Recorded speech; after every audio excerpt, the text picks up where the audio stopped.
Now we're live. Hello, people. I don't know if you heard the greetings from the peanut gallery, but everybody says, hello, live people.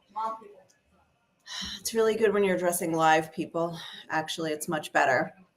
So today, the question is, where do we start? Like yesterday, the big news was this massive report in the Israeli media that the prime minister, that Netanyahu knew about threats and he refused to heed warnings. And of course, he denies that. But then, let's just start with the insane day that we had here in Israel. And by the way, in case you're joining further, yes, I am like 5 days post-op. I just had an operation to repair a tear in my hip, to repair the cartilage, and I'm actually just sitting here pain-free. It's totally fine. And am I saying it out loud? No, when you say it out loud, Yeah. It doesn't sound like. What is it called? I'm getting comments here. What? When you say it out loud, it sounds like you're like. You think about it, get back to me. Okay, yeah, so thank you. I'm feeling fine. In case you had seen the post and you're like, is she really online? Yeah, because actually, because the amazing thing of this surgery is that I have no pain whatsoever from the surgery. And I so far don't have any pain that the surgery was dealing with, but I'm not really going to test that for a couple of weeks or months. And so in the meantime, I'm homebound. I can kind of walk around the house, but I cannot drive, and I could go down the stairs apparently, but we have about 60 to 70 steps, so I'm going to avoid that. So in the meantime, I'm just going to sit here and listen to the news. And the news today was pretty insane, because today was one of the heaviest days of Hezbollah firing rockets at Israel since October 8th. 2023, so in over a year. And what is today? I think it's something like day 415 of the war. It's from October 7th, 2023. It's also around 1 year that the hostage release deals were actually happening. And I think there were four instances, like four releases in a row. I think it was nightly, but I think there were 4 or 5, and Israel managed to get out about 100 hostages. Some of them were not Israeli citizens, also like Thai people, Indian, some from Africa. But 100, they got out 100 at the time. And originally there were 250 hostages. So they got out 100. There are still 101 hostages remaining in Gaza. So it's been about a year since, oh, wow, that was fast, Tony. Yep. So it's been about a year since those releases happened, and not one thing since then. But since then, also in the last couple of days, there's another group in Gaza. I don't think it's associated with Hamas. Sorry, I'm looking for the name. Well, Hamas is saying that another hostage has been killed, and from an Israeli strike, and in northern Gaza, and that there's another one wounded, and also blaming the Israeli attacks in northern Gaza. Now, Israel said that they can't confirm that at the moment. They're looking into the claim. The Hamas spokesperson who gave the information did not identify the hostage. Also didn't give details on her death, just that we know that she's a female, and it's not yet confirmed. I mean, Israel says, that they don't have any of this information at the moment. So now what's happening today is, because it's a year since the hostage releases were happening, there's the hostage families were holding press conferences today to talk about the remaining hostages, to continue to bring attention to their plight. And so that was also the big news today. But then, I mean, there was also today 250 rockets and other trajectories, other devices fired by Hezbollah at Israel. And all, like, the amazing thing actually is most of the, I think all of them were from Hezbollah, as opposed to some being like, oh, from Yemen or from Iraq or whatever, but a wide range of the country, all over northern Israel, all the way down to the center, which includes like Tel Aviv area and Petah Tikva, and also Tiberias. And usually the ones from Tiberias, you know, sometimes they're coming from the east, from Iraq, but actually this is all coming apparently from Lebanon. Now, if I had done a live in the last week, which I didn't, probably because surgery, etc., whatever, they were talking about a ceasefire between Israel and Hezbollah, and or is it Hezbollah or Lebanon? I guess the negotiations are going on in Lebanon. Lebanon has to use its pressure to tell Hezbollah to. But anyway, there's nothing going on with that at the moment. It looks like, you know, all the hype, and even there was the U.S. envoy, Amos Hochstein, was here in the region, and he's gone back. It looks like nothing's happening. It looks like there isn't imminently a ceasefire on the cards. So 250, including ground-to-ground missiles that were fired and a couple of drones, but just rockets all day long, was actually pretty surprising, because when you get the alerts, and I get the alerts for the whole country, I mean, not have it on silent, by the way, because that'd be kind of insane to hear 250. It was like 500 apparent. The 250 translated into like 500 alerts. Like, that's pretty crazy. So that was very significant, actually. That's one of the days that you look back and you're like, oh, wow, why the escalation? What's happening?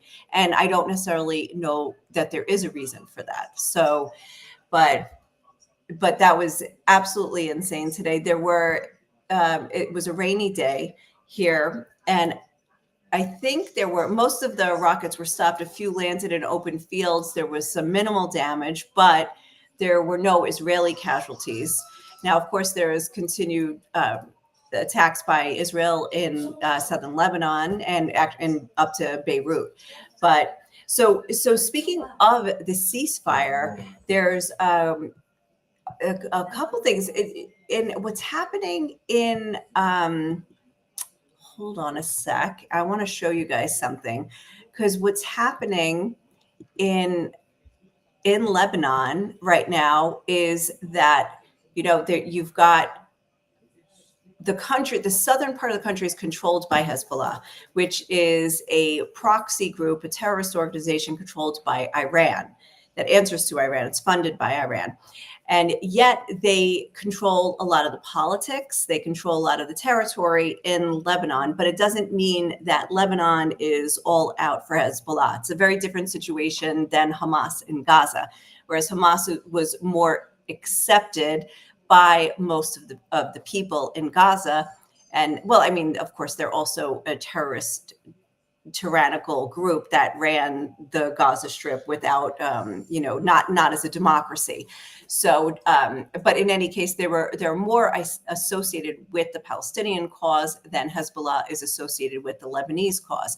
So what you're starting to see in Lebanon is, despite the fact that the Lebanese don't have relations with Israel, and most Lebanese people don't love Israel, like most other Arab states, you're starting to see a little bit of a breakdown between people who are saying, hey, wait, you know, we're not at war with Israel. Hezbollah's at war with Israel. And they're starting to make that difference. So I just wanted to play two videos that would show people saying this. So let's see this guy here. I'm going to play this video. مني مع انه اليوم هيدي المقولة اللي بتقول انه لبنان بده يكون اخر واحد بده يمضي. يا اخي شو خص موريتانيا بلبنان؟ اخر واحد من البلدان العربيه بده يمضي. شو خص موريتانيا او ما بعرف اي بلد عربي ما عنده حدود مجاوره مع اسرائيل بهيدا الموضوع. نحن اليوم عندنا مشكله مع اسرائيل، مع جاره، بدنا نعرف نقدر نحله. المشكله اليوم انه حزب انه في فريق ما بده يحل هيدي المشكله، بده دائما يكبر الحجر، وصفى بالاخر فوتنا بمعركه منه قادر يظهر منها. انا اليوم بدي حل هيدي المشكله بين دوله لبنان ودوله اسرائيل، وننهي هيدا الموضوع ونعيش يعني انت باستقرار. ستعترف بدولة اسرائيل؟ بفتكر كتار من العالم اعترفوا وخلصوا من دوله اسرائيل. يلي بعد منه معترف انه في دوله اسرائيل في مشكله عنده مش عندي. Wow, that's actually quite a statement. Are you ready to recognize the state of Israel? Because of course, that is the big sticking point. Let's go back to this part right over here, where the reporter says, I mean, and wait, I have to tell you who this is, by the way. I mean, you intend to recognize the انت ستعترف بدولة اسرائيل؟ And he says, بفتكر كتار من العالم اعترفوا وخلصوا من دولة إسرائيل. يلي بعد منه معترف إنه في دولة إسرائيل في مشكلة. the problem is في مشكلة عنده مش عندي. is with the people who don't recognize it, not with me. So that is, all right, let me tell you who this is. This is the son of the founder of the LF party. I don't know what LF stands for. Bashir Gemayel, who was assassinated. And I think he's a Christian. All right, let me get you another one. I'm going to get you another one here.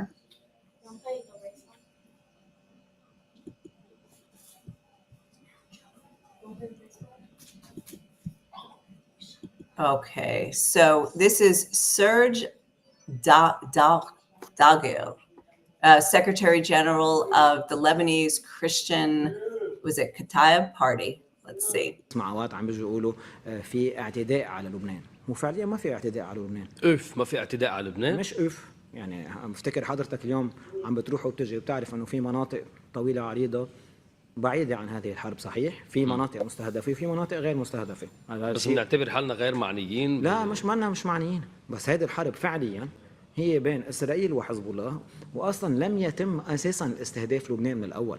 يعني نحن اليوم كنا عايشين عادي بسلام وكنا قادمين على صيفيه وكانت الدنيا بالف خير. All right, now that is really significant. The fact that this guy says we're not being attacked. We're not being attacked. This is very strictly, he said you walk around the country and that there are many large areas. بفتكر حضرتك اليوم عم بتروح وبتجي وبتعرف انه في مناطق طويلة عريضة far from بعيدة عن هذه right? There are many الحرب، areas في مناطق مستهدفة وفي مناطق غير مستهدفة. And he is making a distinction between that Israel is attacking Hezbollah targets versus Lebanon itself. Now, you can't necessarily, I mean, this is where if you're talking about the war in Gaza, you know, and you would say like that everything is could be a Hamas target. Everything is a Palestinian target. There's no difference, you know, like there's less of a line between Hamas and Gaza. Whereas in Lebanon, Hezbollah has specific geographic areas that have come under attack. And so people are starting to say this in Lebanon, which is actually very significant. And I can't say it's never happened before, but it certainly is something that that for these voices to come up and to be able to speak against Hezbollah when in the past they have been scared to speak against Hezbollah, although I can't say these people specifically have been scared to speak. I don't know about them specifically, but people have not, what do you call it, necessarily, oh wait, I'm going to stop screen sharing. I just got an email saying that I was disconnected from my Facebook feed, that this was not, that this wasn't streamed. I wonder if I was saying something bad. Okay, but this is, so these specific guys, I don't know if they've spoken up in the past, and there's also a female reporter. There was also a cartoon I saw where a Lebanese, it's going? Okay, so weird. So a Lebanese cartoon, a political cartoon where there is a person on the operating table draped in a Lebanese flag, and the doctors are Israeli, and the doctors are pulling out a crab in the Hezbollah flag out of the Lebanese body. Now, the word for cancer in Arabic is sartan. Sartan. It's the other, and it's the other word for crab, at least in Hebrew as well. And so I think it's saying that Israel is actually pulling the cancer out of Lebanon by extricating Hezbollah from its territory. Now that's crazy. I mean, that's a very significant opinion that has been out there. So there's been quite a few opinions like that. I'm not saying this is sweeping across Lebanon. I'm not saying that all the Lebanese are suddenly saying, oh yeah, let's go sign a peace deal with Israel. Not at all. But I am saying that there are more and more voices that are coming out like that. So just in other news, just because this was a huge news day, and something else that happened, we started to get news yesterday that a rabbi, an Israeli rabbi from a Chabad house in the United Arab Emirates, was missing. Now, first of all, what's a Chabad house? That is sort of like a Jewish center. There are these Jewish centers. It's a specific Jewish sect, but it's for all Jews. And like all Jews that go travel around the world, they are looking for the Chabad house that's near where they're traveling, because it's where they can get maybe kosher food or just Jewish. I don't know. They can connect to Jewish life there in the city. So there's a Chabad house in pretty much in many major cities around the world. But so this emissary, the specific emissary, was an Israeli Moldovan, like a dual citizenship, also Israeli, also Moldovan. And he was reported missing on Wednesday or Thursday. And the reports just started coming in yesterday that he was missing. And they just today in the UAE, they found his body. He was kidnapped and he was murdered. And what people are believing, the investigation, the UAE investigation is a little bit different from, we'll see what the Israeli investigation turns up, but in an anti-Semitic, anti-Israeli attack. And there were rumors, or there were reports, unconfirmed, that they have to do with Uzbekistan. Did I say that right, Tony? Was it Uzbekistan? Why am I suddenly? I was doubting as soon as I said it. I was doubting it. Okay, that possibly that they are Uzbeki citizens that were tasked by Iran to go and kidnap him, and they found his body about 150 kilometers outside of Abu Dhabi. But I think they originally kidnapped him from Dubai. So anyway, the UAE is running an investigation, and they did not give details of the identity of the suspects. 3 suspects arrested. They didn't give details on that. But the reports that were going on before anything official, and even before his body was found, was that it was an Uzbeki terror cell sent by Iran to kidnap Israeli citizens. So specifically why they went after him, I don't know. Now, is it because he was a high level figure? He was easy to spot, easy to find, he lived there, that was his place. I don't know. So we're waiting for the information on that. Now there's a warning for Israelis traveling in the UAE, and there's also a warning for Israelis traveling in Thailand that there's a alert level, and they're cautioned not to travel there if they do not need to.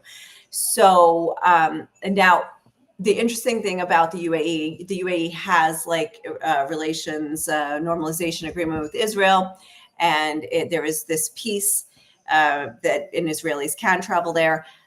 But despite that, and despite the fact that the UAE has chosen to ally itself with Israel as opposed to Iran, and there's this Iranian axis in the Middle East, as well as then there's the others, which is like the UAE and Saudi Arabia, Bahrain, other countries that are less aligned with the Shia Muslims in Iran. But in any case, they still have cooperation. So it's not 100% they're against each other. And not only that,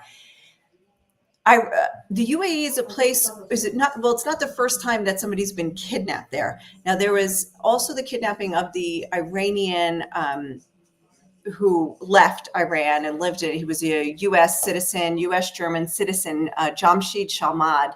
He was kidnapped there when he was overnight in Dubai, getting a plane to go back to the US. And the Iranians kidnapped him, brought him back to Iran. He was in prison for 4 years before being executed about 2 weeks ago. So not quite the safe place to be. And so I'm sure there's going to be more talk about that, about whether, as this investigation opens up, and if American citizens or American and nationals who are wanted by Iran can't be safe from Iran in the UAE, and now Israelis, so it's going to open up a lot of questions going forward.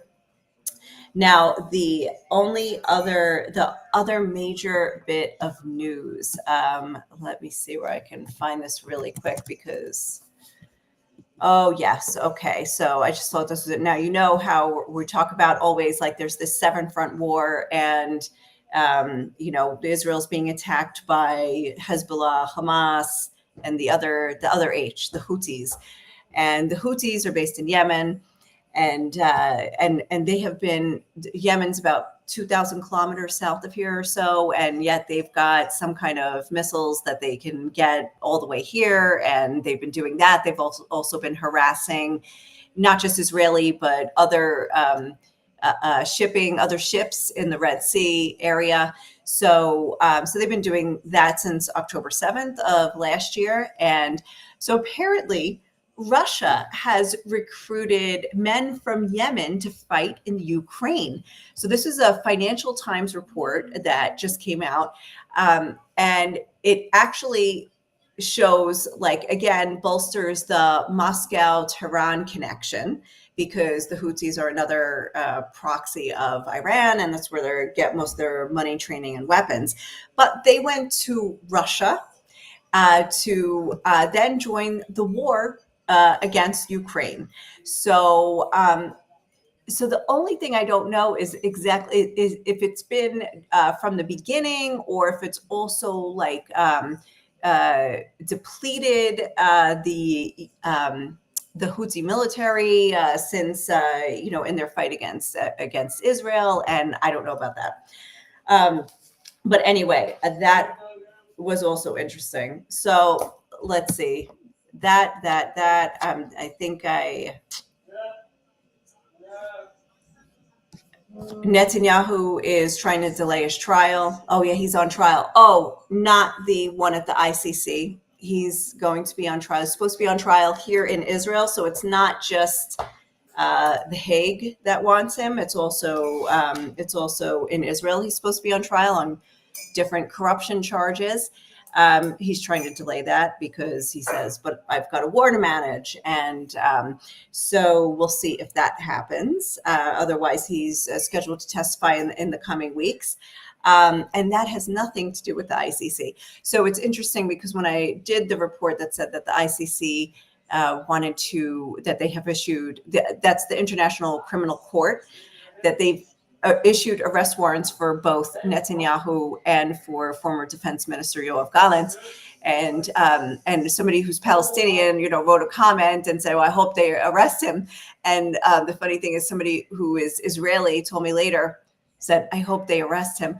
So while most Israelis are against the ICC actually having the ability to grant warrants that put him in the same category as Gaddafi and Putin and other war criminals from around the world, there are Israelis who still are trying to see him on trial in Israel. So anyway, I'm going to leave you with that bit of irony. and we'll talk more in depth about the other things at other times. And when I have more time and everybody's here waiting for me to watch a series and then go to bed. So anyway, so thank you so much for joining. If you would like and subscribe, that would be awesome. And join me for more videos. And by the way, pretty soon I'm going to start a series on hip repair, because I think it's really important, because how I really like found answers to the problems I've been experiencing for so long was like searching a lot on YouTube, a lot just like blogs and things that people posted, and identifying with like, oh yeah, I had that too. And oh, I was also misdiagnosed, and oh, this is what I should do. And this is how I should advocate. So I think advocating and knowing your really what you need to go for, like in the medical world, I think is a really big deal. And I was helped a lot by other people's stories. So I'm going to just like get some videos together and start a different series on that if you're interested. But you may have come here for the news and you might be like, what do I care? I don't have a running injury. But if you do have a running injury, you're probably like, why are you talking about the news? All right. Anyway, in that case, let me just, on that note,